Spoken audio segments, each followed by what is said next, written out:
Wyze now has a massive application that you need to understand fully in order to get the full experience out of it. So today I'm going to walk through the entire Wyze application and show you how to get the most out of it.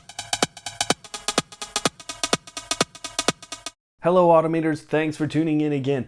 I'm Brian from Automate Your Life, and today I'm going to take the frustration out of automation by showing you what you can do with your Wyze application. Now, there is just a ton inside of this application, and things continue to get more and more complex as Wyze adds new devices to their setup. So today we're going to start on the basic interface, and then we will walk through the different types of devices, and we will also walk through the very important account screen, the event screen, and I'm not really going to talk about their shop, but the other big components that we're going to talk about, this screen which allows you to add products, sort products, group products, and the major feature which is the ability to add and edit rules, which is true automation here in the Wyze app. Let's start at the very top of the application. Now there's a bell up here that you can actually tap on, and when you see the line strike through it, that's actually turning off all of the notifications in the application.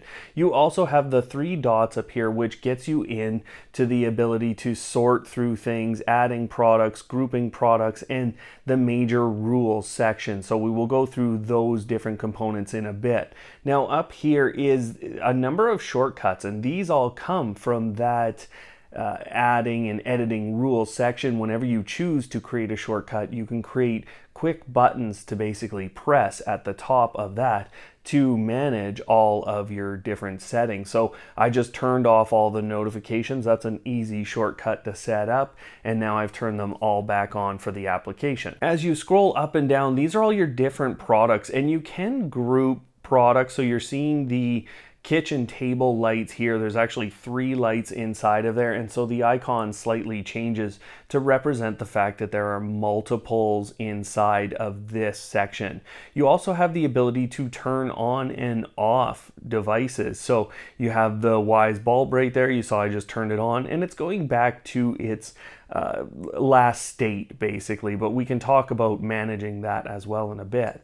Same with the plugs, you can turn those on and off very quickly, and same with your cameras, you can turn those on and off very quickly from this interface. You also see your Wyze Sense sensors down here and the status of them. Now that's the home page. You also have the events page, which allows you to, number one, see your events from the day, and you can see I've been playing with my camera quite a bit and setting up my Red Bull there, but I can also filter and move between the different days. So here I've been moving through the days, and I can filter by devices. So if I just like one of these cameras to show up, or if I'd like to tag, filter down by tag, so just for person detection, I can do that, hit apply, and it will filter the results for that. So you can also tap those quick buttons. You can see I don't have any person-based detection triggers during today. Up in the top right, you actually have three dots again, and this is always going to bring up a little menu for you. So down here at the bottom, you have the ability to filter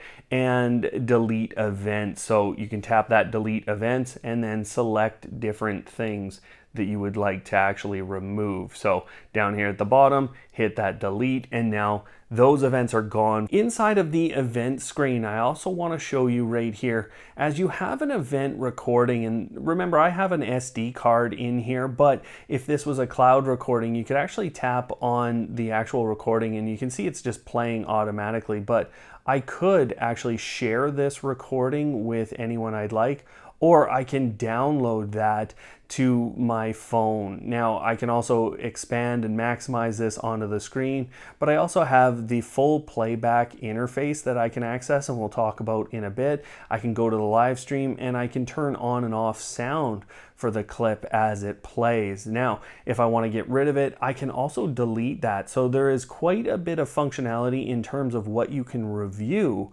with the different events that you have recorded here. The Discover tab at the bottom is just a basic news feed here from Wyze. You can see they've come out with their eye health thermometer that's supposed to help here during the COVID-19 issue that we are having in all of these countries. And then there is the shop, and you can go into the shop, you can order their different items. Obviously, they're going to show you all of the different components that they have for sale, but you do have to have right now a US mailing address to actually use that.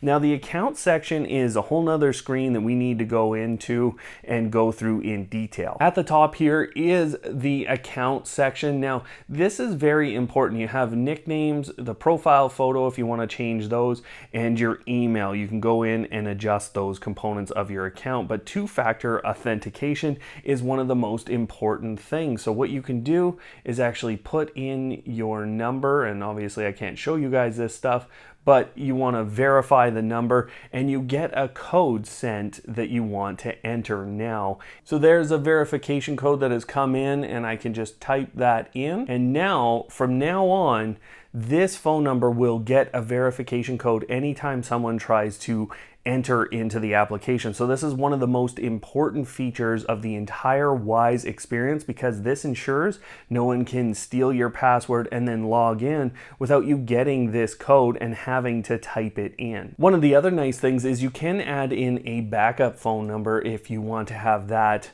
Now, you can reset your password with Wyze, opt in to different notifications and newsletters, and then there's actually a really fun component here where you can look at the badges that you've received, and they give out badges for the different products that they actually have sold you and you've installed in the application. Let's move into the different components here on the account screen. Sharing is a really important component because this allows you to send invitations for other people in your family, or if you have friends that you want to share some of these devices with, or workmates if you're using the Wyze cameras for something related to work. Now, in order to share with people, it's a simple addition of their email address into this box, and that will send them an email and they can start that process from there and get access to the devices you've given them access to. You'll see in the devices when we get back to the home screen that there is actually a lot of options you have for sharing specific devices as well. Now, Wyze Services is a really important screen, and it's going to continue to develop. But right now, person detection is only available for a few folks. But once it comes back, they're going to allow you to basically put it back onto your cameras. You can also disable the service if you no longer want it. Now, complete motion capture is something that allows you to basically have longer cloud recordings and more cloud recordings go per camera that you have in the application. Now, I already ran through a trial. You may have a screen here that actually shows the trial. And once you've done or ended that 14-day trial, the cost is $1.50, but this allows full minute-long recordings to go to Wyze's cloud, and then actually those recordings will continue on indefinitely for as long as there's an event in the space. So you can turn those on and make those payments for the complete motion capture. Inside of notifications, you are going to find a lot of complexity now within the application. Now, you can actually turn off all of the notifications here. This is just like that bell icon at the front on the front page there. And then per device, you can go in and set up notifications as well. So this takes you directly to the notifications screen in each device. So this is a really great way to quickly manage everything throughout your entire application for the notifications you would like and the notifications you wouldn't like. Next up is firmware upgrade, and this allows you to manage all of your devices very quickly. You can see all of mine are up to date, but if they were not, it would give you the ability to update per device right here. Now, the other thing you can do is just simply hit the upgrade all button and it will run through that process. The other nice thing is they will show you what is actually new about the new firmwares that you're installing before you go and install them. So this was obviously really important with person detection for many people, because as person detection was removed, lots of people didn't want to upgrade their firmware to hold on to that for as long as they could. The works with section is really just starting its development. Now, you have the ability to link to Amazon's voice assistant here, and you can do the unlink. So if you haven't already done that, it is a useful integration, especially with Wyze Sense.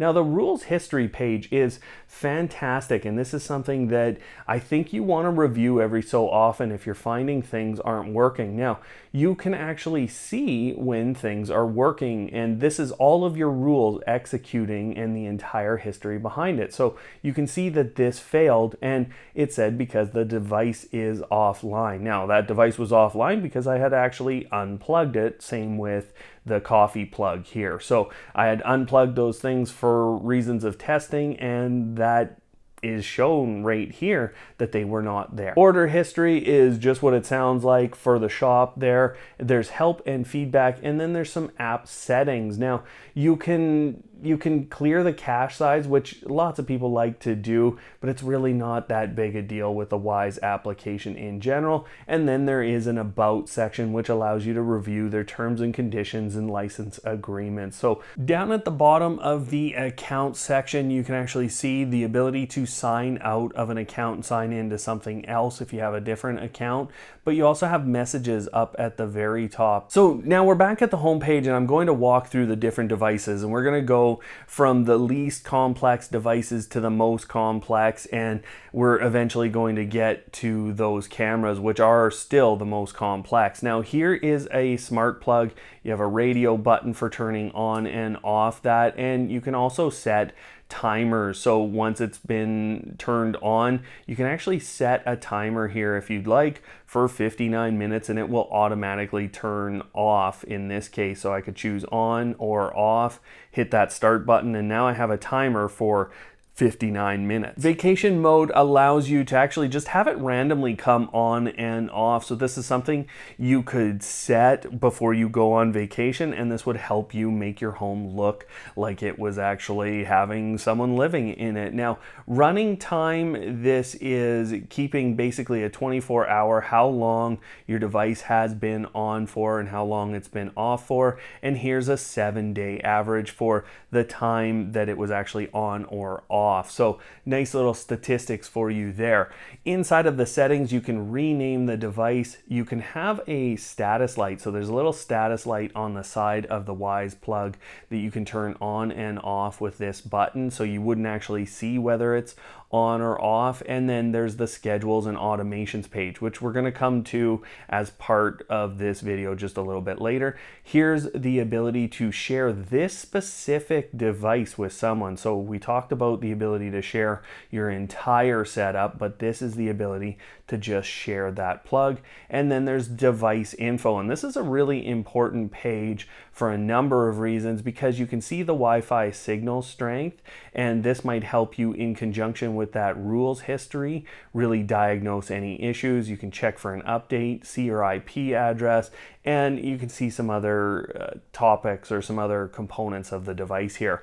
If you ever want to, you can delete the entire device and send it on its way. Let's move into one of our smart bulbs. Now, this is called the basement stairs. You can see that, and a lot of this interface is going to look very similar to your smart plug. So you can actually see your radio button up here. This is a control for the different lighting styles, basically. So you can see soft white, which is that very yellow color, and you move all the way into a very bright white, almost that blue light, called cool light. You have a brightness control right here, and when you like your setting, you can actually add a scene, and you have to name that scene. Once you've done that and you've actually saved a scene for how you like the bulb, you now have a quick control for actually turning that bulb to that state. Now up here is again the timer function that you saw with the smart plug.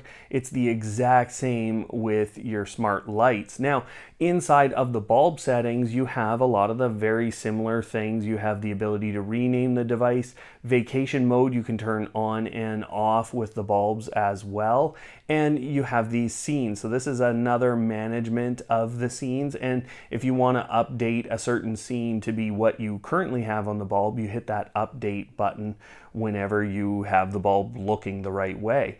Now you have the ability to share the device again, and you can see we're kind of getting into the exact same screens because the management is very much the same. Now schedules and automations you've already seen, device info you've already seen, but what is new here is this power loss recovery. This is a brand new feature when I'm creating this video, at the time I'm creating this video.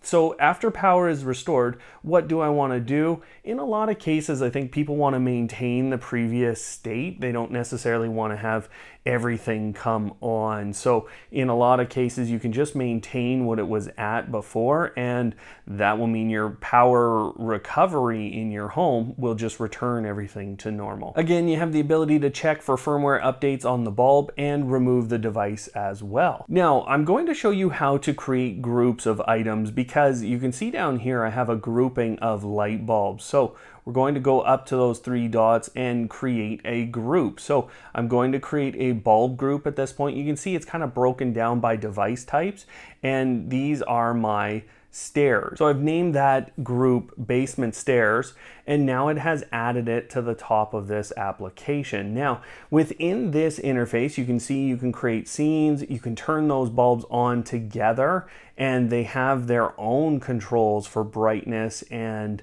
for the color profile here. So you have the ability to basically turn them on together, but then you can see this little more button down here, and that allows you to go into the individual light control again, because you can no longer get to that individual light control any other way.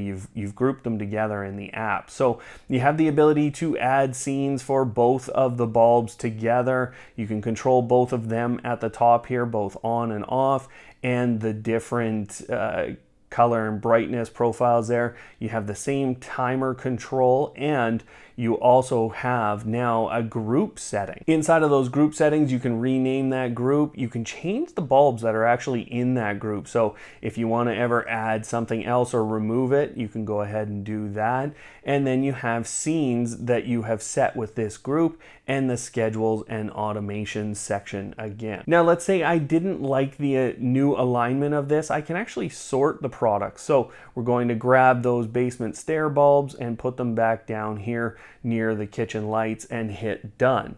So this is just allowing me to rearrange this main page interface. Now here we have a number of Wyze Sense devices. So this is a contact sensor, another contact sensor here. You can see the status on the side, and here's my motion sensor that I have with the Wyze Sense pack. Now you can't see the bridge, and that is because it is located in the camera you've installed it in. So I've just gone into this camera, I've gone into the settings and the extended devices, the Wyze sensor bridge here. Do you want the status light on the back there? I told you if it was blue, it was good. So you might want to turn that on to basically know that. If you ever see a cloud here with a line struck through it, then you might want to reset your Wyze bridge. Just unplug it, plug it back in. Now, inside of the contact sensors themselves, you would have records. So you can see I'm not really using the test contact sensor, but my motion sensor is heavily used, and you can see all the different motion detection events, and this is a full history of that device that you can scroll through and have a look at. You can go into any of those, and if it took a recording, then you can go into that recording specifically from that motion event, and I'll show you how to set that up here in a second. Now, back into the motion sensor, and I'm going to go up to the settings. You also have a status of the sensor here and what time that changed at. So you can see I've been down here for a half an hour in my basement doing this video already. So hitting that gear icon, now I can change the name of the device, and here's another way to manage the notifications. So you can see I've turned that off because I get a lot of notifications, but one of the most useful things is this sensor video. So whenever this motion sensor detects motion, these cameras, both of the ones that I've put a check next to, they will actually trigger a recording. Now, if the device is offline, you can see it saying actually down here, this device is offline. I can't change that setting, but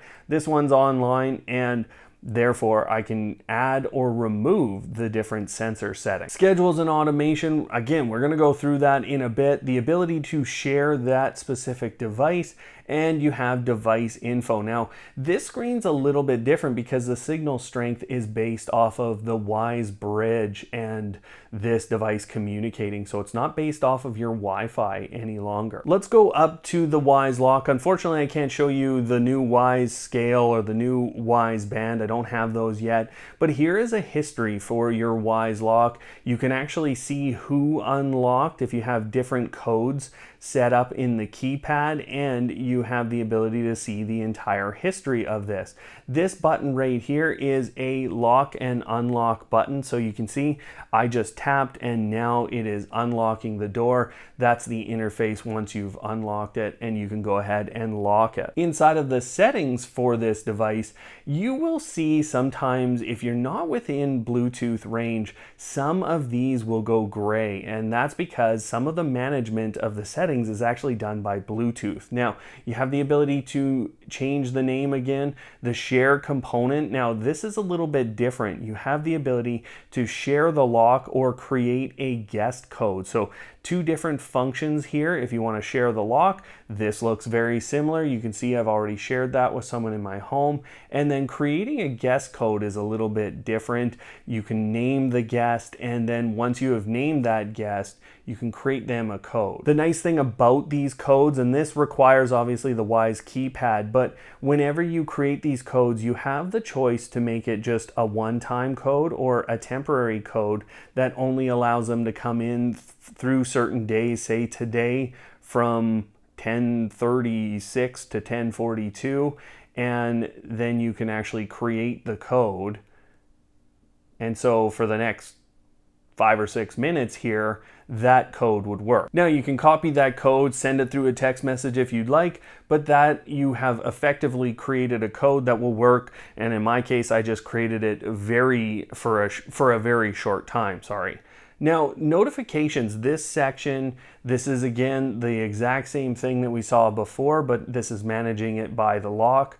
Auto lock is a great feature, and I use it to auto lock immediately because I have the Wyze keypad, but you may want to delay a little bit from the time when the door is closed. You can turn on and off that auto lock function as well. The auto unlock function is really interesting, but it hasn't really worked all that well. Still, you can edit your location, so you're actually going to set it on a map, and then once you enter into this location area, it should auto unlock. Now, the keypad settings section, this is only if you have the keypad, obviously. Here's the access codes that you have. You can see your guest codes, and you can reset your code if you need to here. So creating another guest code is right here as well. You also have a number of different components of information here, and the installation instructions and the ability to delete that keypad itself. Now, alarm settings is a really good component of that Wyze door lock. You have the door jam alarm, so basically if the lock can't close itself, it will tell you, hey, I can't get this done, and it sits there and it beeps. The left open alarm, you can set it for different timelines to have it start to beep in your smart home. You can control those alarms through this volume tab here, so you can actually turn the lock sound on and off as well, and manage that volume of it. I find the normal's pretty good. You also have a number of device information pieces here, and you will want to watch that battery level on the Wyze Lock. One thing you may need to do over time is actually calibrate this lock. It's a quick process of just opening and closing the door and allowing it to lock. So you might want to do that, and then you have the ability to actually delete the Wyze Lock. But there's another whole component to the Wyze Lock here in the gateway. Now, the gateway is what's actually communicating with your Wi-Fi.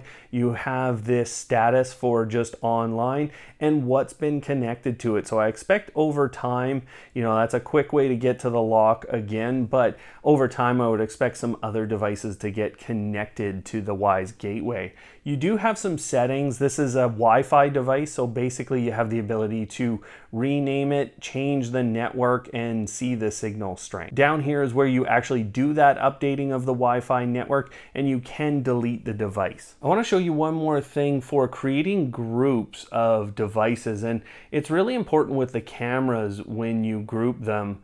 what this interface looks like. It is quite different. So I'm just creating a group of my two cameras that I have in my home. You can see I can turn them on and off together.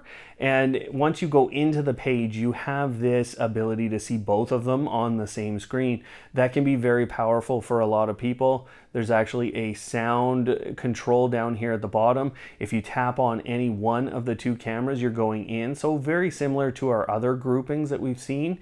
And here's the group settings. Now, if you ever wanted to, you could delete the camera name, but you have some other basic settings like changing the name, changing which cameras are in the group, and then whether or not you want to show the camera name here on the page. So I'm going to delete the camera group, just let everything return to normal. Now, going into the cameras, which is obviously the main part of the Wyze Cam interface, we're going to go in and you have a number of controls right on this screen right away. So you have the ability to adjust the quality. Now, 360p, SD, or HD, and that you want to manage. If you're having network trouble, bring down the quality, but understand you're not going to see things as well at 360p. You also have this night mode control here. So this is actually controlling whether or not the night vision IR light can come on and off. So I've just turned it off, and you saw before I had turned it on. Most people just leave it in auto. Now there's other buttons down here at the bottom.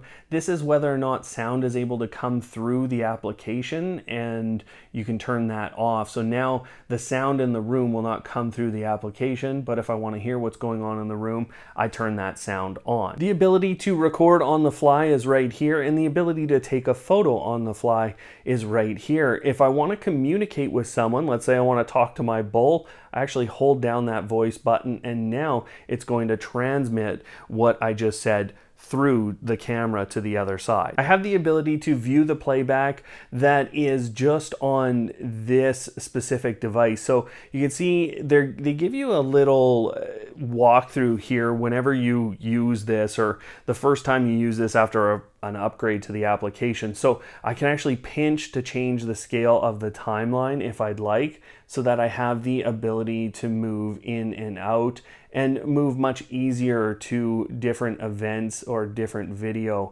that happened at specific times. I can also change the day if I want to go back and review a different day. Now, while I'm in this timeline and I'm looking through the different video, you can see that I'm able to move fairly easily, but it can be difficult to hit the exact spot that you want in the day. This is why you can pinch and zoom in the timeline. They've given you some real control. Now, you can play and pause, so you're actually starting and stopping the playback that has been recorded here.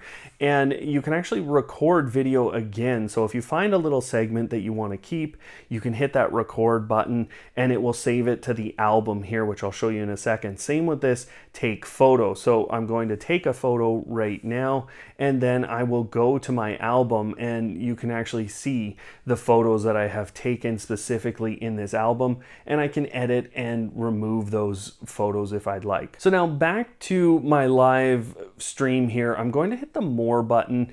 The motion tagging, so this is basically the little green box that moves around your screen as objects move through the viewfinder here. You can turn that on and off as you'd like to show up in your videos. It's good for diagnosing what's actually kind of triggering your camera to record something. Now, that album we just went into, and time lapse is an entire feature in and of itself. So what you do is you set a start and an end time here, and then the interval you want to take those pictures at, and what it will do is stitch together that video that is just basically that interval. Every 3 seconds it's going to take that picture. So now what you can do is adjust how often you want a picture taken. The last feature is the ability to turn on and off the camera. That's the last one really within this video here, or within this screen in the video. Now, you also have the ability to actually turn the whole thing or expand the video, and you get a whole new interface here down on the right side of the video. So this is the microphone button for speaking through, and you can take those recordings and take those photos as well. Turn on and off sound as you see fit with the camera and then return back to the interface if you'd like. Now let's go into the settings for the camera. There's a lot here because these cameras are very complex and can be managed a lot of different ways. You have the name and you have the schedules and automations, the ability to share this device, device info, and the extended devices, which I showed you, the Wyze sensor bridge here. You also have the plug-in version, the ability to restart your cameras and delete the device. But let's go up to the event recording section. Now this is very important for your camera. You can schedule it to record all day, or you can change that and adjust the start and the end time. Now once you've done that, what will show up here is every day from 10 till 8, this camera is available to record different events. Otherwise, it will not record events. Now, you can override that with SD cards in one specific way, and I'll talk about that in a bit. But the events that it will record right now are detecting motion and sound.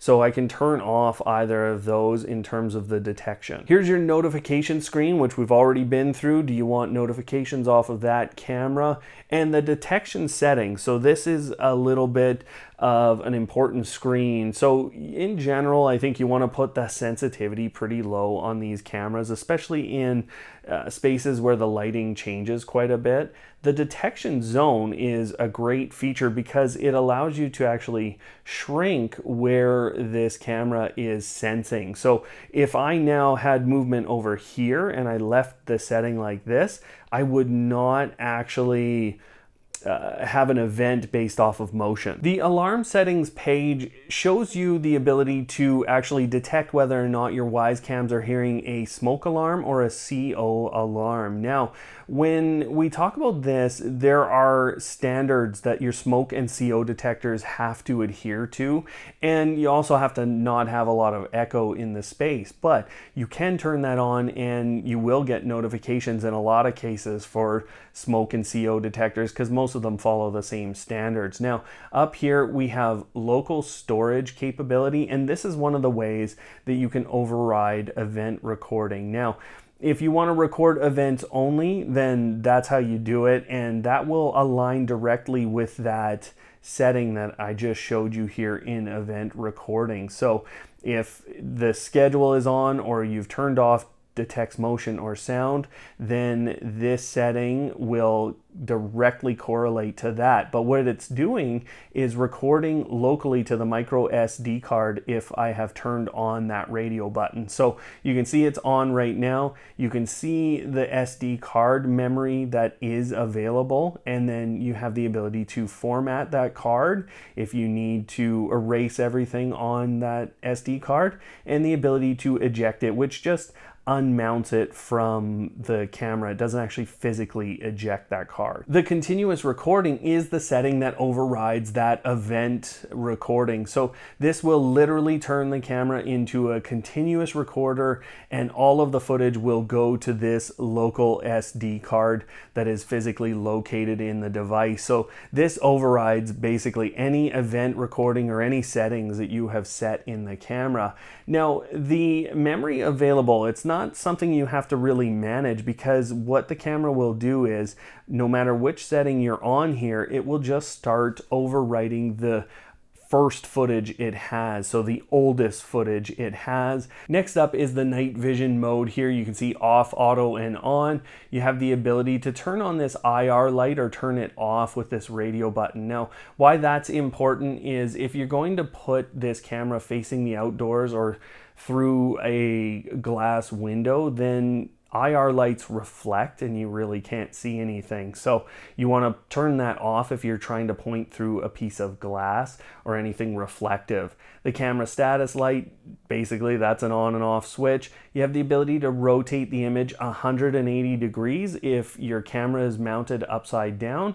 And you also have this timestamp watermark, so this is giving you the time down at the bottom of your recordings. You have the Wyze logo ability. You can turn that on and off, and the ability to actually manage whether or not you are recording sound. Now, if you're finding your time is out of sync for any reason, you can actually hit that sync button and it will synchronize the timestamp on the camera for you. Schedules and automations we're about to go through. I swear, guys, sharing device info and the ability to, again, you can see your Wi-Fi network, the signal strength, the ability to firmware upgrade your cameras, and the badge. This is the bridge firmware, sorry. The bridge firmware capability, you can look at that. The ability to restart the device and delete the device is down at the bottom here, and that's just talking about your camera itself. Now, again, in this section, the ability to add a product, this is how you would add any of the different devices, and you're just going to simply tap on each device and it will walk you through the installation process for each of the devices. Now, I'm not going to walk through each one of those, but what we are going to walk through is the ability to add and edit rules. Now, this is one of the most important components of the application, so we're going to take our time a little bit here. You have 3 different types right now in the Wyze application. This is the shortcuts section, this is the scheduled section, and this is the device trigger section. So shortcuts are those things that are showing up at the very top right here. Any of those you create will be here and you can tap on them. Now, the schedule section is something that triggers only based off of a certain time in your smart home. Device triggers is probably the most powerful, and we will spend a little extra time on this, but it's basically if one of your smart devices in the Wyze app turns on or off, or some kind of status change happens, then you can execute something else, other device triggers. So we're going to create a new shortcut so you can see how that works. You get to name the shortcut, and I'm just going to call it shortcut, and then you can add the different actions that you would like. Now, the universal actions you have are muting and unmuting notifications, but you also have device actions. So you have the ability with the cameras, turn them on, turn them off, or manually trigger a recording. You also have the ability to turn on and off motion detection, restart the camera if you need to do that every so often. There's a couple of reasons to do that, and then turn on and off notifications for that camera specifically. As you get into the lock, the only thing you can do is lock that device. The smart plug is turn it on or off, and you have the same thing with your light bulbs there. The actions for your Wyze Sense devices are just turning on and off notifications, and you do have the group actions at the bottom, just the ability to turn on and off. And you can see with the bulbs, you have this other control where you can decide how you want to turn them on or off. Next, we're going to create a schedule. Now, what this allows you to do is set a number of device actions. I'm just going to use my smart plug here, and we're going to turn it on. Now, you can create a name for this. It's an optional name, so if you had something you wanted to name this, then you could go ahead and do that. You can set a start and an end time, and now what you can do is you can actually say from 11:03 a.m. to 1:03 p.m. you have this smart plug turned on. Now you can also set the different days and then hit the save button, and it creates that rule. Now, I didn't create a name, so it just shows up like this as a scheduled rule. The other type is much more fun as far as I'm concerned. It is the device trigger. And again, you can set the name, but you can also set a device trigger. So let's say when this coffee plug turns on, turns off, or has been on for or off for a specific time. Let's say it's been on for a minute and I just want to delay another action. So that coffee plug comes on and now I want to turn on my light to a specific brightness. Now I've gone ahead and I've done that. So I can add additional actions. I cannot add additional conditions or additional trigger actions, but let's say I wanted to upload a short video at the same time as this. So that coffee plug comes on, I turn on my gym light, and I turn on my garage cam and record a video. Now, what a lot of people ask is, oh, can I schedule this only for a specific set of times or days? Yes, you can. So when you turn on that time button, you have the ability to set the start and the end time for this specific device trigger. So let's say I only wanted to do all these things between 11:04 and 1:04, and I only wanted it on certain days. Well, there I go. I've created that new device trigger. So you can see that device trigger down here at the bottom. And if I wanted to, I could come in, edit this rule again. I can change the order of operation if I'd like, and I have the ability to delete this rule entirely, as well as the ability to disable that, and of course rename the rule if I'd like. So quite a great interface here for creating true automation within your Wyze application. There you have it, guys. That's the full application walkthrough. If there's anything I've missed or anything you'd like to know how to do, of course go ahead and leave those comments down below. Otherwise, guys, thanks for watching. Make sure you watch our other Wyze content, which is on screen right now. And of course, don't hate, automate.